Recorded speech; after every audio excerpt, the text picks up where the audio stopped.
Hi, this is Laura from sixfigurewritingsecrets.com, and I'm here today to answer one of the most common questions that I get from the freelancers that I am coaching as they begin or grow their at-home business. And that has to do with whether it's really worth your time to invest your energy and efforts in putting together a profile and bids on a site like Upwork.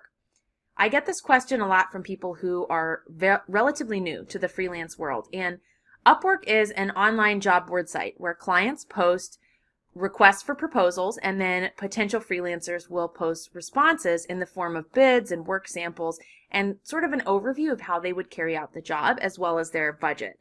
Now, Upwork's predecessors were Freelancer and Odesk. So Freelancer and Odesk have essentially been merged into this final version of Upwork. When used properly, there are some benefits associated with sites like this, but they're not perfect. So Upwork has some of the benefits of a site like Freelancer or Odesk, but it also has some of the bugs too. And it doesn't really make sense for everyone, but it can be a really vital source of backup work, or if you're just getting started in the industry and you want some experience or you want some feedback on your work as you grow your company.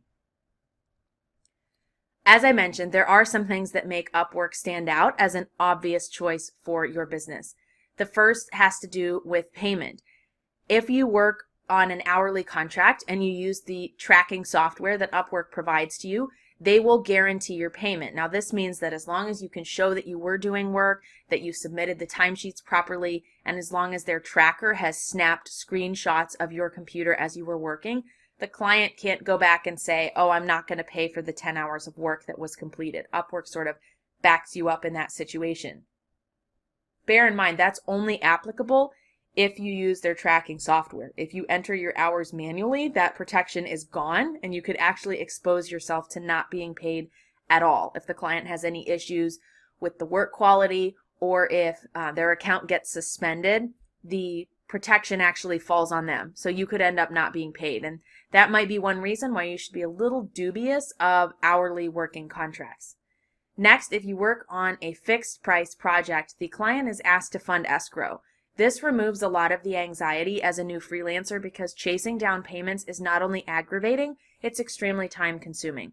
So when you have your clients funding escrow instead, it gives you some peace of mind that the money is being held by this third party, which is Upwork, and that it will be released when you have completed the job. Even though this seems like a simple step, when there isn't this middle person playing the role of intermediary accepting the escrow funds, it can expose you to not being paid at all. So it's not a perfect system, but it does give you peace of mind. And finally, there's a lot of people who use sites like Upwork, so it's easy to connect to plenty of great clients, whether you want to look for someone to work with now or someone to work with over the long run.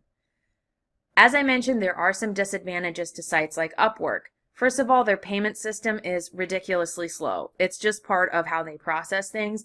If a client releases money to you on a Sunday, you're going to wait 5 to 6 days for that money to actually be accessible to you. And then if you're using something like a bank account, it could take another day or up to 3 days to be transferred to that. So sometimes the cash flow of the site could be a lot better.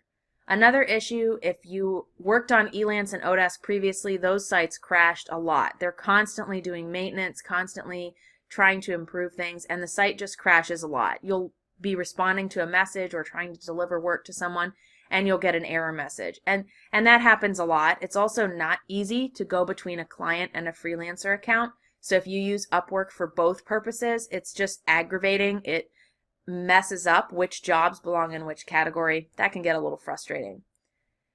It's also hard to search for jobs and get back to your search. So I know that on Freelancer, when I would apply to jobs years ago and I was doing a lot of bidding, I would use advanced search terms to narrow down the types of jobs that showed up. And if I submitted a proposal for one, I could immediately go back to all the other list of jobs that I was looking at and thinking about. For some reason, as of right now, Upwork doesn't really have that. And if they do, it functions so poorly that it's not even really worth it. So it's very hard if you apply to a job that's on page 10 of your search results. You almost have to go back and start that search all over again and tab to page 10. It always seems to crash, never works properly. And then, of course, same goes for the predecessors to Upwork. Some clients are looking for rock bottom prices, so you have to be willing to look through essentially the requests for trash is what I call them. Someone who's asking for a website to be completely designed for $100, an article for $5. There are people on there looking for those prices, and there are some overseas individuals who will provide them that work at that price, but that's not your target client. If you're going on Upwork, you can ignore that. It's just sort of frustrating that you have to look through that and dig through those. So my recommendation for you, if you feel like Upwork is worth your time to consider it or give it a shot, ignore the bad jobs. Don't even apply to them, because you'll just get frustrated that there's 20 people willing to work for such low pay, or that a client devalues your work so much that they're not willing to pay for it. And then you're going to get invitations to jobs like that too. So my recommendation is ignore those invitations. Just decline them if they're not suited to you very well, or if they pay really poorly. Just pass and go ahead and tell the client that they're asking for too little in terms of the budget.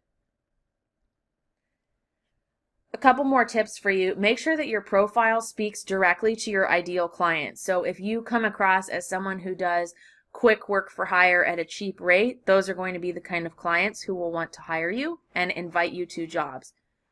That being said, also speak professionally to all of your clients. They may not be interested in hiring you now, but I've had plenty of people who come back to me months or even years after we initially talked to hire me. So always speak professionally to all your clients. Have a limit for how much consultation you will do for your clients in this situation, but it's really valuable to not, keep from burning any bridges. There's no reason to burn bridges.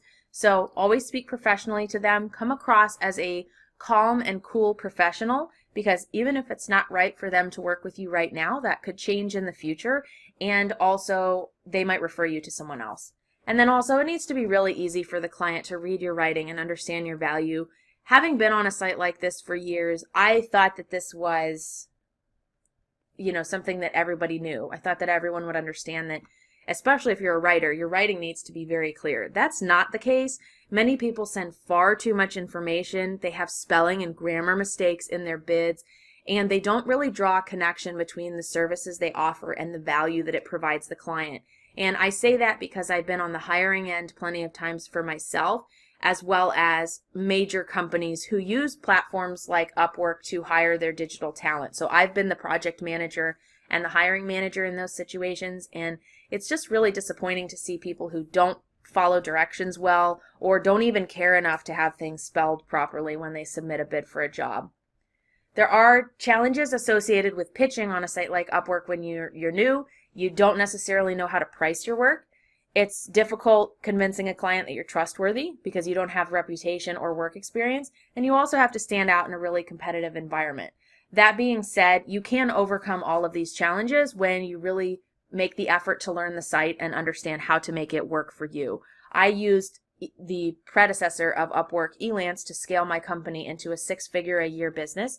So when you learn the platform and learn how to game the system and really come out on top with most of those bids, it can be very successful for you. Make it super easy for your clients to hire you. So just to recap, don't overwhelm them. Don't give them too much information. Share your unique value proposition. So how are you different from the 20 other people applying for this job? And make sure your work samples are top notch, or that if you're providing references, they're really amazing references for you. I wish you the best of luck if you feel like Elance or Upwork is the right platform for you to grow your freelance business.